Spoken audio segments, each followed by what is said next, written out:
Hey, welcome everybody to the guide. We're coming live to you from E3. Whoa, man, it's crazy out here. I wish we were live at Yeah. E3. Wouldn't that be awesome? Maybe next year, you know? Maybe next You year. can always have dreams. Yes, we can. But we are going to talk all about E3 in this week's update because that's pretty much all that's been going on this week. Basically, a lot of E3 news. Oh man, it's been absolutely incredible the amount of information coming out of E3. Let's cover the three press conferences. Right. First, Microsoft did their press conference on Monday, and give us a quick rundown of some of the major revelations and your quick thoughts on their presentation. Well, Microsoft didn't really have any major revelations at they their didn't. press conference. No surprises. Honestly, they brought a good amount of games to the table, and they also introduced this thing called Smart Glass. That was which- probably the most interesting part of the press conference. it seems like their attempt at utilizing the idea of the Wii U tablet controller Yep. to integrate, but capable of doing that with any of your tablet devices. What was your impression of Smart Glass? Because the first thing I thought was, okay, they missed the boat when the first Wii came out. And they're like, well, motion control, that's stupid. And then 2 years later, 2.5 years later, like, wow, they're making a lot of money off of motion control. We better do that. And so it seems like this time around, when Nintendo made their announcement last year, like, tablet controller. All right, guys, you got 1 year to come up with something to top that. What was your impression of Smart Glass? I would not use it. That's my impression. My impression That's is a good summation. I would not use it. I don't know. I suppose End of commentary. I don't feel like they've made Smart Glass, but they didn't really think about what kind of games they're going to use it with. Right. The gaming applications seem very distant. Yeah, so they're kind of on two separate planes, Right. and I don't know how it's going to be efficiently utilized. So you're telling me that you would not use Smart Glass so that when you're watching Game of Thrones, you could get a map that would tell you what direction the characters were going in? That wouldn't be useful to you?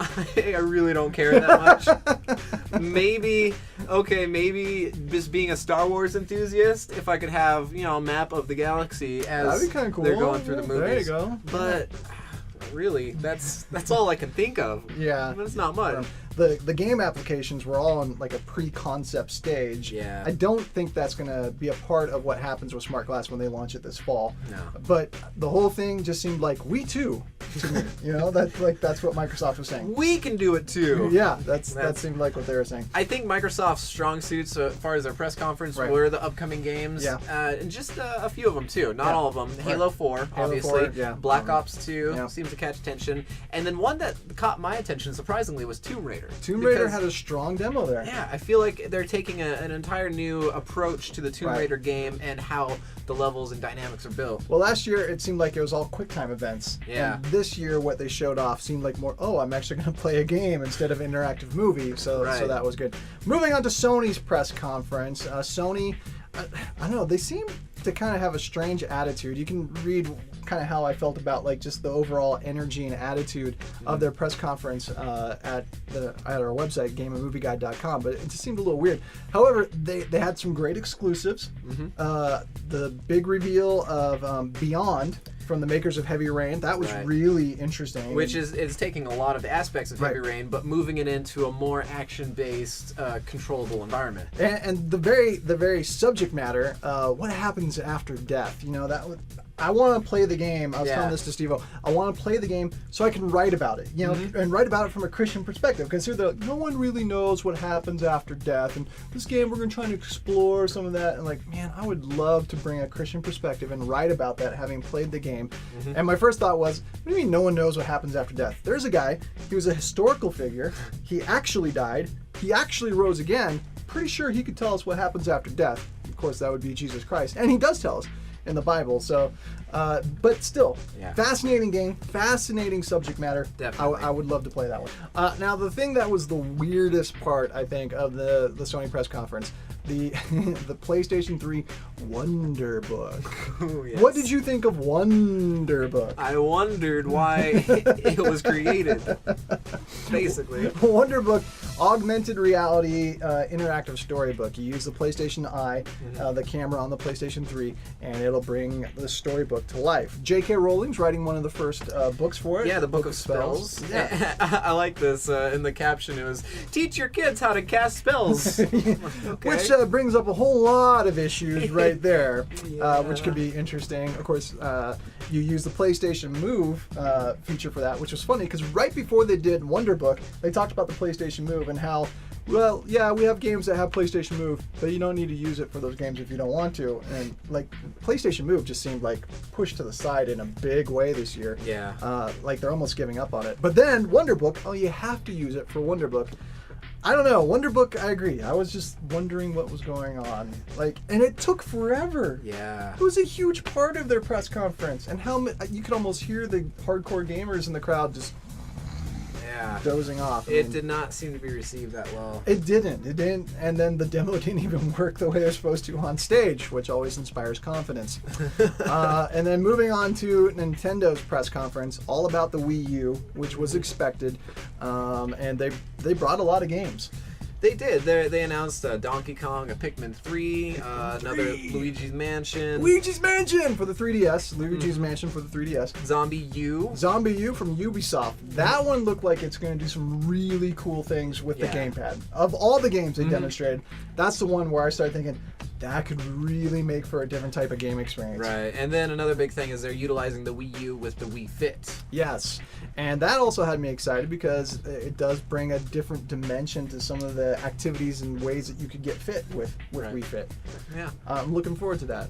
That looked pretty cool. What was your impression overall of Wii U? After kind of seeing it in action, do you want one, or are you still kind of like, I don't know? I would... I don't know. I think there's great potential in it, but there's still unanswered questions. There's still unanswered questions, and there's still not a lot of games that, for Nintendo that I would really want to utilize this with. Right, and I think a lot of the stuff that they showed, like Batman, Arkham City, Mass Effect 3, really, am I going to be that excited about using a second screen for those games that I'll want to repurchase that game, replay that game, and buy a new console to replay that game? All because it has a second screen. I could understand if Assassin's Creed 3 was coming out for Nintendo, that would be great. I could have a map, it's I could not have a my inventory. Game. Right. Yeah. Yeah, so a lot of questions left. No price point. No firm release date. And Nintendo Land, which is going to be kind of like the Wii Sports game that kind of helps you understand why it's cool. It wasn't made really clear to me if that's going to be bundled with the system. It needs to if they want to have the same success that they did with Wii Sports and the Wii. But that wasn't really made clear. So a lot of unanswered questions there. Quick assessment there of everything going on at E3. Of course, Star Wars 1313 was unveiled. Got some more details on that. What'd you think about that? I'm excited for it. It looks phenomenal. Drake's fortune in the Star Wars universe. I'm down for that. And absolutely. Honestly, I'm excited that Halo is taken over by another company because I feel like there's a whole new life and spirit behind it looked good. This generation of Halo. Yeah, so, it looked really good. I'm excited for that. So a lot of big games that they're talking about. We covered as much of it as we can at GameAndMovieGuide.com. And a couple other things to mention really quick. Prometheus, Ridley Scott returning to sci-fi this week. And his movie released with some ties to Alien. If you want to read our review on that, because obviously we don't have time now to go into it, check out GameAndMovieGuide.com. Also, the Green Lantern is gay, and we talk about that with our comic book reviews. Only in the alternative universe. Only alternative lifestyle, alternative universe. We talk all about that at the guide. Albuquerque Comic Expo this weekend. We got some some coverage of that. And I think that's it. You think? Maybe that's all. I hope so. Until next time. It's been a busy week. So, lots to explore. Stop by our website. Yeah, GameAndMovieGuide.com. Join in on Facebook discussions at Facebook.com/GameAndMovieGuide. And also, if you're out there on Twitter and Google+, look us up. And, of course, more from our friends at HollywoodJesus.com.